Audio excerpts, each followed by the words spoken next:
गुरु गोविंद तो खड़े काके लागो पाए।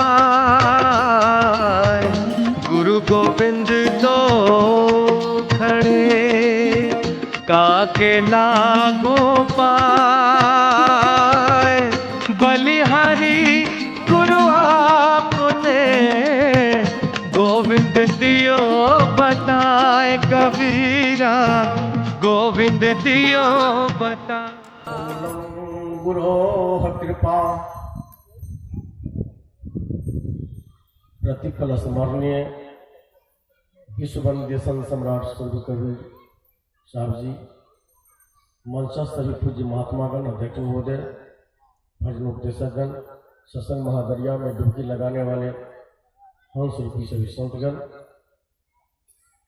इस पावन धरती के सभी श्रद्धालु सज्जनवृंद, कार्यकर्तागण, सहयोगीगण, दानदातागण, सबों के विशेष सादर नमस्कार, प्रणाम, धन्यवाद, साहब सदनों। यह सदन कबीर का विचार मंच है। कल से ही अपने विचार सुन रहे हो और जीवन को सुधारने का यही एक सूत्र है, करहु विचार जाते शब्द बिजाई, पढ़े झूठा किर सगाई। हम लोगों का जो संबंध काल्पनिक देवी देवताओं से और झूठी परंपराओं से, झूठी वाणी जालों से, विषय वासनाओं से है, इन्हें छोड़ना पड़ेगा। क्योंकि आना कैडपंथ में खाला का घर ना आते हैं सूर नर, जिन्हें दुनिया का डरना है। ये वीर का मार्ग है, कायर का नहीं। स्वरूप कबीर बीज को बताते हैं, वंदे कर ले आप निबेरा, वंदे कर ले आप निबेरा।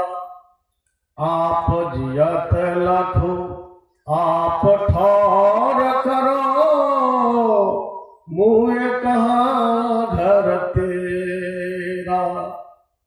एम की अवसर चूक जाओगे, बहुरी परोगे भव फेरा। ये वंदे कर ले आप निबेरा। कहीं कबीर सुनो भय साधो, कठिन काल का घेरा। वंदे कर ले आप निबेरा। साथी कहते हैं, इस 84 लाख योनियों में, खानी वाली जालों में जो बंद हो, बंधन में पड़े हो, इससे मुक्त होना चाहते हो, अपना निबेरा करना चाहते हो, तो स्वयं करो।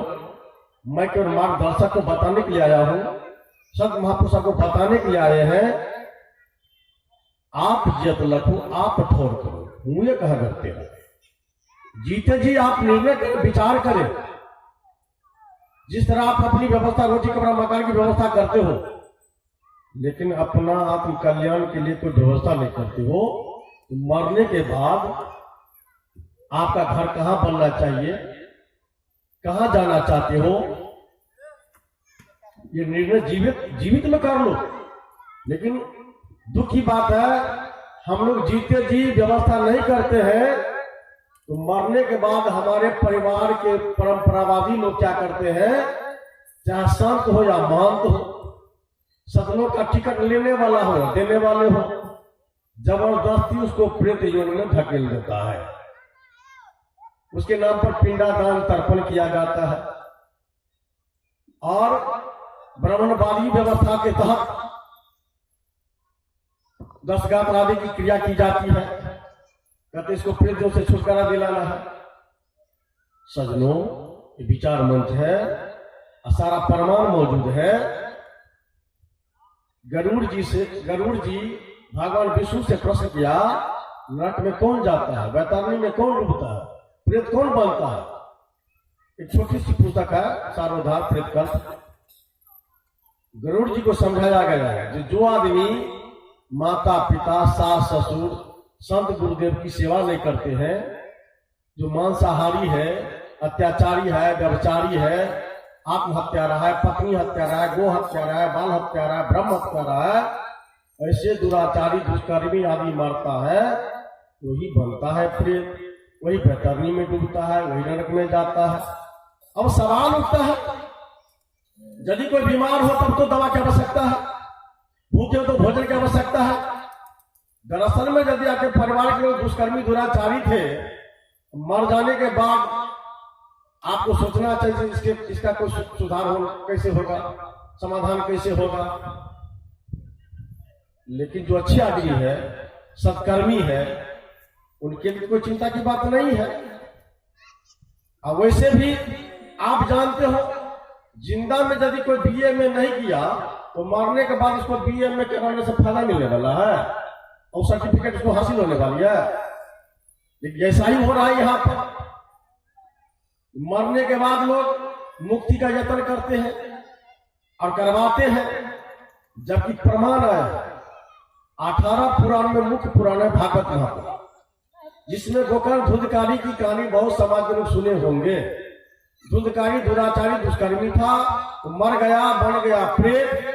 उसके नाम पर गोकर्ण महाराज बहुतों पिंडादान तर्पण श्राद्ध किया, फिर भी उनको प्रेतों से छुटकारा नहीं मिली। उसके लिए 7 दिन साप्ताहिक सत्संग भागवत चर्चा का आयोजन किया गया। सातपुर के बांस में पवन रूप में वह धुंधकारी समाहित था। 7 दिन के बाद कथा सुनने के बाद ऐसा लिखा गया है, उनको प्रेत जों से छुटकारा मिल गई। जब भागवत महापुराण भी गवाही दे रहा है, जो सत्संग ही कारगर दवा है, यदि आपको शंका कि हमारे परिवार के प्रेत बन गए हैं, ये पिंडादान तर्पण कारगर दवा नहीं है, सत्संग ही आवश्यक है, तो सत्संग ही कराना चाहिए। दूसरा प्रमाण, राजा दशरथ मर गए, राम थे जंगल में, अब भरत जी ननिहाल में मंगल कर रहे थे। भरत जी को बुलाया गया, अंत्येष्टि कर्म हुआ, उनके नाम पर बहुतों पिंडादान तर्पण श्राद्ध सब कुछ किया गया। राम जंगल में भी श्राद्ध किए, राजा दशरथ जिंदा में भी अपना श्राद्ध किए। कहा? रामचरितमानस बालकांड दोहा नंबर 93। राम चारों भाई पैदा लिए, तो राजा दशरथ जी श्राद्ध के श्राद्ध का नाम था नांदी मुख श्राद्ध। नांदी मुख श्राद्ध करी, जात कर्म सब किन, हाटक धेनु भसन मणि निप विप्रण कह दिन। चारों भाई के पैदा लेने पर राजा दशरथ गरीबों में, दीन दुखियों में, ब्राह्मणों में सोना चांदी गाय कपड़ा वगैरह सब दान दिए। लेकिन 3 बार श्राद्ध होने के बावजूद भी राजा दशरथ का कल्याण नहीं हुआ। गुरु वशिष्ठ ने कहा तो दंडनाथ सुधाम चले गए, भरत चिंता मत करो। लेकिन 14 वर्ष पूरने ही वाला था, लंका पति रावण मारे गए, राजा दशरथ प्रेत बनकर आ गए। कहां पर? रामचरितमानस लंका का, जिन बंधु संख्या नोट कर ले, रामचरितमानस का लंका का दोहा नंबर 111 के आगे की चौपाई। तही अवसर दशरथ आए, तनय बिलो की नयन जल छाए, अनुज सहित प्रभु बंदन किन्हा, आशीर्वाद पिता तब दिन्हा। विचार करो, पंचवटी में बड़ी से बड़ी मुसीबतें आई राम के सामने, कभी भी सपना में भी राजा दशरथ नहीं आए, लेकिन सारी मुसीबतें टल गई, लंका पति रावण मारे गए। तही अवसर दशरथ का है, तब राजा दशरथ का आगमन होता है। राम दोनों भाई प्रणाम करते हैं, पिताश्री आशीर्वाद देते हैं। एक तरफ राम रो रहे हैं, दूसरी तरफ पिताश्री रो रहे हैं। पिता रो रहे हैं पुत्र मोह में, और राम रो रहे हैं कि हमारे पिता के आत्मा का उद्धार नहीं हुआ। राम बहुत उपदेश करते हैं पिताश्री को। पार्वती मैया प्रश्न करती है महादेव से, इतने महाप्रतापी राजा दशरथ, इनकी आत्मा का कल्याण क्यों नहीं हुआ? भगवान शिव जवाब देते हैं, दशरथ भेद भगति मन लायो, ताते उमा मोक्ष नहीं पाए। राजा दशरथ भक्ति के मन को नहीं जाना, इसलिए इनकी आत्मा का कल्याण नहीं हुआ। ये तो रही पुस्तक की बात। अब चलिए व्यवहारिक धरातल पर। ये पंडा पुरोहित का कहना है, ये ब्राह्मणवादी व्यवस्था वाले लोगों का कहना है, पूरे हिंदुस्तान के सनातन धर्मावलंबी लोग, चाहे देश में मर या विदेश में मर, रातों रात एक प्रेतिया विमान में उसको बैठाता है। उस गाड़ी को चलाने वाला खलासी, ड्राइवर, कंडक्टर गांव-गांव में प्रेतिया कंटावा पुरोहित लोग है, और रातों रात इतनी तेजी से चलाता है, और चला के कहाँ ले जाता है? प्रेत का एजेंसी हॉल है। जैसे गाड़ी का एजेंसी हॉल होता है ना, तो प्रेत का एजेंसी हॉल है गया शहर में, विष्णुपद। वहां पर रामशिला है, प्रेतशिला है, सीता कुंड है। इस सब जगह, सब कमरा में प्रेत सबको कैद करके रखता है, और आप लोगों को कोई पता चलता नहीं है, तो आता है आपको सूचना देने के लिए, जजमान, अरे आपके माता पिता बहुत कमा कर दे गए, अब वो बैतालू में डूबने वाला है, नरक में जाने वाला है, प्रेत बन गया है, उसके लिए आपको कोई चिंता नहीं। आप पूछते तो कैसे होगा? कैसे होगा? अरे कारी का अनुसार दुधारू गाय दान कर दो, और नहीं तो पैसे ही दे दो, 25-30 हजार 50 हजार रुपया एकदम भाई, तो पुलिस पकड़ कर तरफ पे चले जाएंगे। जो लोग गया गए होंगे ना, 2-4 जगह डबरा है छोटा छोटा, इतना गंदा पानी रहता है, हाथ धोने की हिम्मत नहीं होगी। और उसी किनारे में एक बसिया बांधी रहती है, उसी बसिया के नाम पर करोड़ों रुपया वसूल किया जाता है। कहता है पूछ पकड़ के बैतरनी पार करोगे, तब कहता है जो ये तो बैतरनी न पार हो गया, और बाकी है रामशिला, प्रेतशिला, 600 सीढ़ी बनी है ऊपर पहाड़ पर, और गेट पर पंडा पुलिस सब दक्षिणा लेने के लिए तैयार है। आप कहते यहाँ उठाओ पिंडा, चलो ऊपर, और गेट पर पैसा लेता है। और जब ये आनाकानी किया, कहता तेरा बाप का जन है रे, तुमको बुलाने गया था, भागो यहाँ से। वहां भी दलाली चलती है, और उस पहाड़ पर चढ़ते उतरने में दोनों पैर बजरंग बली हो जाता है, और जेब खाली पड़ जाती है, और तब कहता बेकार गए। सजनों, वहीं पर एक सीता कुंड है, जहां पर मैंने जाकर देखा हूं, एक हाथ का नक्शा फोटो है। मैंने पूछा किनकी हाथ है? क्या राजा दशरथ। कहा बढ़िया गजब बात, राजा दशरथ त्रेता में सूते मर गए, यहाँ पर अभी तक हाथ क्यों है? कहा ये 302 दफा के मुजरिम है, ये श्रवण कुमार को मारे थे ना, मर्डर केस के मुजरिम है। हमने कहा इनके नाम पर 3 बार पिंडदान तर्पण श्राद्ध हुआ, इनका केस अभी तक खारिज नहीं हुआ है, केस चालू है। इनके परिवार में आज तक कोई इनको जमानत कराने के लिए नहीं आए यहाँ पर। हमने पूछा हाथ में क्या? बालू का पिंडा। हमने कहा सभी हिंदू लोग मरता है, उनके नाम पर चावल जौ तिल का पिंडा मिलता है, अब भगवान के बाप को बालू का पिंडा, ये तो बड़ी गड़बड़ बात है। कहा देखिए उस समय में वहां पर कोई व्यवस्था नहीं थी, और ससुर महाराज अचानक हाथ फैला दिए, सीता मैया क्या करती? राम तो चले गए थे बाजार घूमने के लिए, तो बगल में फल्गु नदी बहती है, फल्गु नदी में जाकर सीता मैया बालू का पिंडा बनाकर और ससुर महाराज के हाथ में थमा दी। अब विचार करो सजनों, कितनी कलर की बात है। त्रेता युग से अभी तक राजा दशरथ बालू का पिंडा फाक रहे हैं। इस पर किसी हिंदू धर्मावलंबी को, राम के सेवक को, रामचंद्र मानस को पाठ करने वाले को, ब्राह्मणवादी व्यवस्था वाले लोगों को कोई चिंता फिक्र है?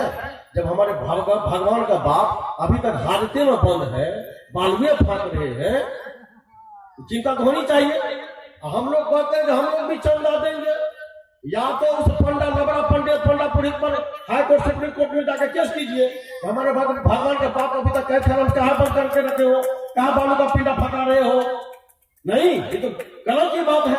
पूरे हिंदुस्तान के हिंदू लोगों को चाहिए कि ईश्वर इशारा करना चाहिए। अभी तक क्यों नक्शा बना के पेट पूजा कर रहा है लबड़ा पंडित सब, भगवान के बाप को कल खाना बंद करके करंट लगा रहा है, इधर किसी को ध्यान नहीं। हम लोग कुछ बोलेंगे तो कहते हैं तो भगवान की निंदा करते हैं। हम लोग निंदा करते हैं, जहाँ फट बात है सत्य बात है, मैं तो प्रमाण में दे रहा हूँ ना।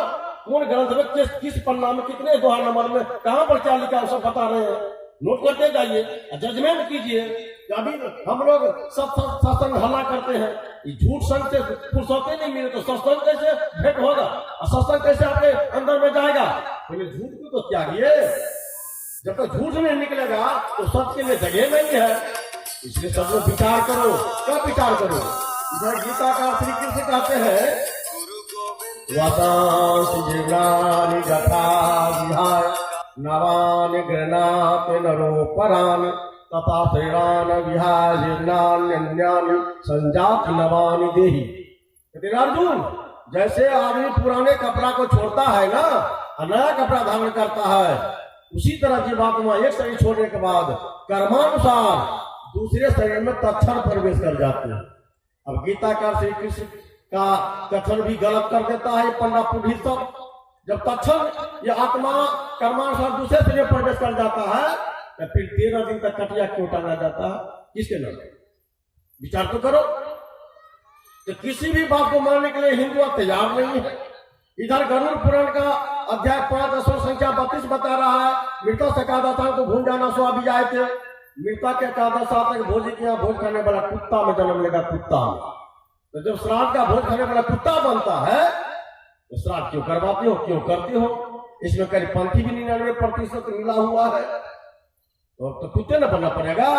न मैं कह रहा हूं, न कबीर साहब कह रहे हैं, ये संत महात्मा कहते हैं।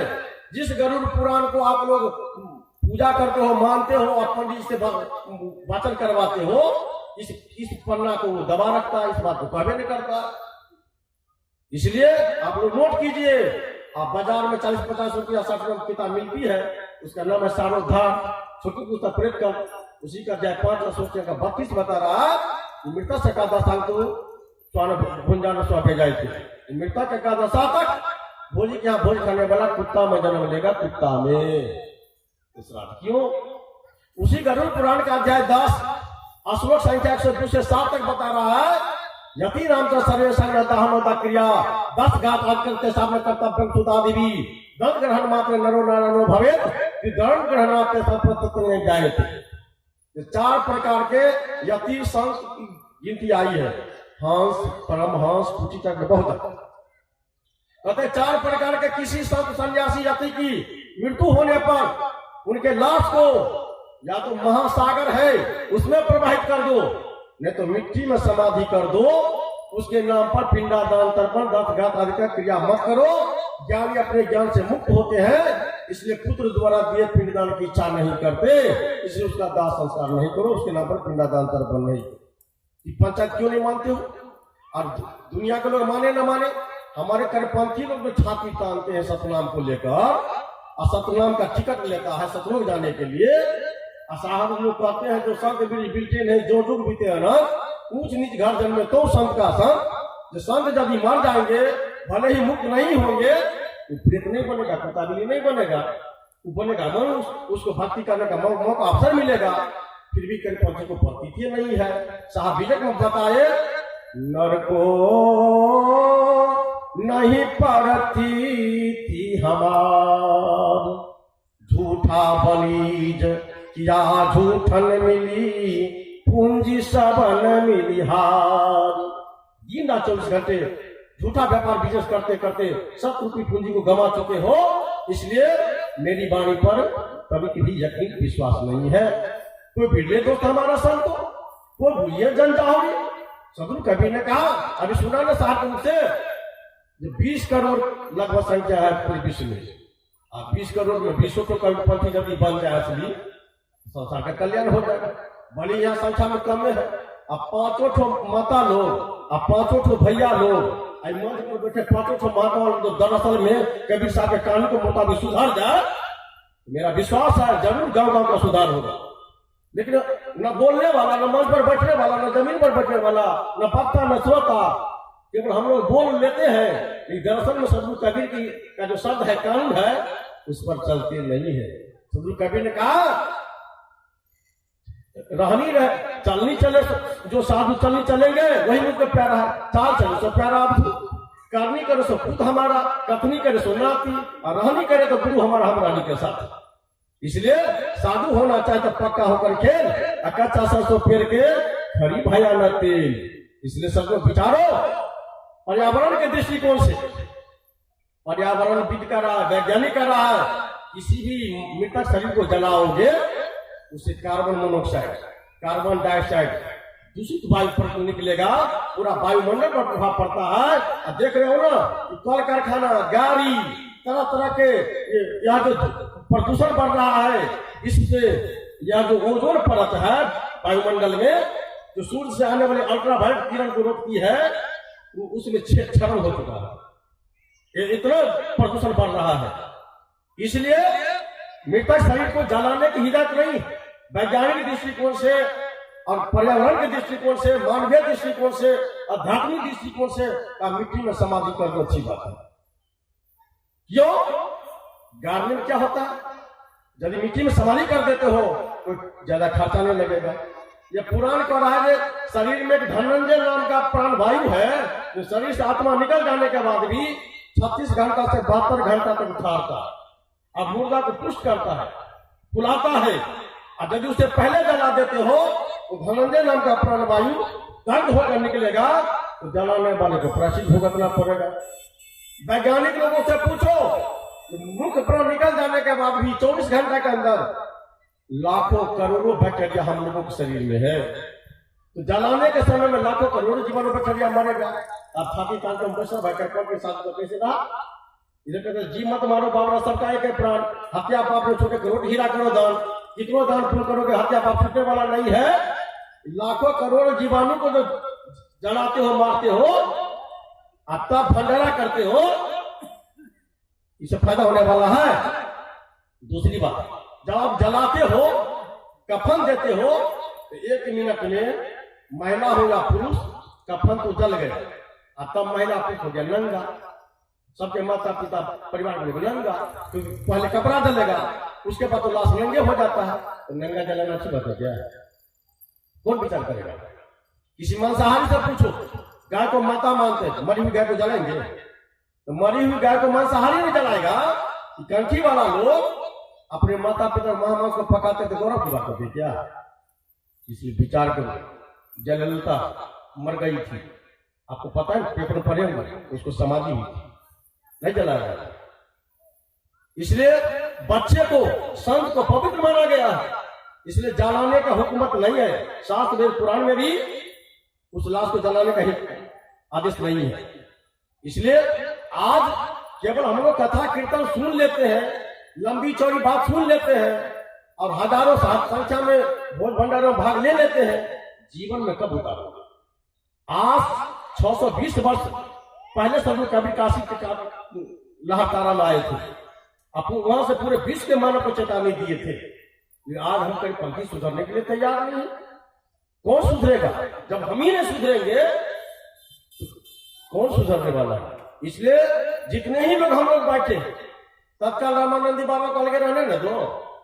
जितने ही बाबा इधर करीपंथी अपने को कहलाते हो, इतने ही आज प्रतिज्ञा दृढ़ संकल्प ले लो, आज से मृतक लाश नहीं जलाएंगे, मिट्टी में समाधि करेंगे, उसके नाम पर पिंडदान तर्पण दत्त आदि क्रिया नहीं करेंगे। और संत गुरु को मंगा लो। जब धुंधकारी का उदाहरण हुआ सत्संग से, आपको शंका है, आपके माता पिता भी यदि घूमते होंगे, आपके घर के चारों चक्कर लगाते होंगे, तो संत महापुरुष आएंगे, सत्संग भजन सुनाएंगे, उनका भी कल्याण हो जाएगा, शंका की कोई गुंजाइश नहीं है। तो जिंदा और मुर्दा दोनों स्थिति में सारे सदग्रंथों का कहना है, जो सत्संग ही कारगर दवा है। श्राद्ध धातु से बना। श्रद्धा कहां पर? जिंदा में अश्रद्धा, जिंदा में पानी नहीं दे रहे हो, अब मरने के बाद उसके नाम पर अरिया सभा 10 गांव 20 गांव खूब भोज भात कर लो, पंडा पुर को खूब दान दक्षिणा दे दो, और गया में सिमरिया में लेकर खुल्ला को भाषा दो, तर्पण कर दो, तो मर हुई आत्मा को कुछ फायदा होने वाला है क्या? जिंदा में तरफ तरफ के मर गया पानी के लिए, अब मरने के बाद उसको पानी तर्पण कर दो, तरफ तरफ आ रहे, आपको पता भी नहीं कि आपको पुरखा मरना बा कहाँ पर, ठेकानिए पानी तर्पण। इसे काम आने वाला है। ये अनहर जाली कब छूटेगा? इसलिए भरम फिरा किस लोक में, भरम फिरे सब ठाम, कहीं कहीं पुकार के तू बसे भरम के गम। हम लोग भरम के गमों भ्रमित हो रहे हैं, इसे साफ करने बंदे कर रहे हैं अपनी मेरा। जिंदा में आपका आत्मा को उद्धार कल्याण कैसे होगा, उसकी उपाय सोचो। रामचरितमानस उत्तरकांड दोहा नंबर 47 आगे 36 पंक्ति चौपाई में देखिए, गुरु वशिष्ठ ब्रह्मा से कहा, वो पुरोहित कर्म अति मंदा, वेद पुराण स्मृति का निंदा। वशिष्ठ जी ने ब्रह्मा से निवेदन किया, हे पिता, मुझे पुरोहित का काम नहीं दीजिए, ये वेद शास्त्र उपनिषद की बिल्कुल निंदनीय बात है, उल्टी बात है, मैं ऐसा दुष्कर्म वाला काम भाग नहीं लूंगा। ब्रह्मा जी ने सोचा मेरा कर्म कर गड़बड़ा जाएगा, उनको ललोचक हो दिया। देख बेटा वशिष्ठ, अरे एक घाटा है तो लाभ होगा। लाभ यह होगा, रघुकुल में राम पैदा लेंगे, तुम उनके कुल गुरु बनोगे। इससे बड़ी बात क्या होगी। इसी ललोचप गुरु वशिष्ठ ने रघुकुल के पुरोहित का भाग लिया, लेकिन कहने में बिल्कुल स्वतंत्र रूप से कह दिया वो पुरोहित कर्म की मंदा वेद पुराण समिति को निंदा। तो सच में सारा प्रमाण रखा हुआ। उद्धार करता ये ब्राह्मण है तो जाकर पता कीजिए ब्राह्मण समुदाय में सबसे नीच में इसकी गिनती है। जो कंकावा पीड़ित है उसके घर में दूसरे ब्राह्मण बेटा बेटी की शादी नहीं करते, इसके यहाँ भोज भात नहीं खाते हैं। इसीलिए हम लोगों को विचार कर रहे हैं, कबीर विचार मंच है, सदगुरु कबीर का करो विचार जाते सब जाइए। तो मैं 11:30 होने वाला है, अपनी वाणी में विराम देता हूँ। आप सबों को करता हूँ प्रणाम, दंडवत, सलाम, साहबगी। जिन भक्त को शंका हो आके बाद में मिल लीजिए, जहाँ तो प्रमाण लेना हो।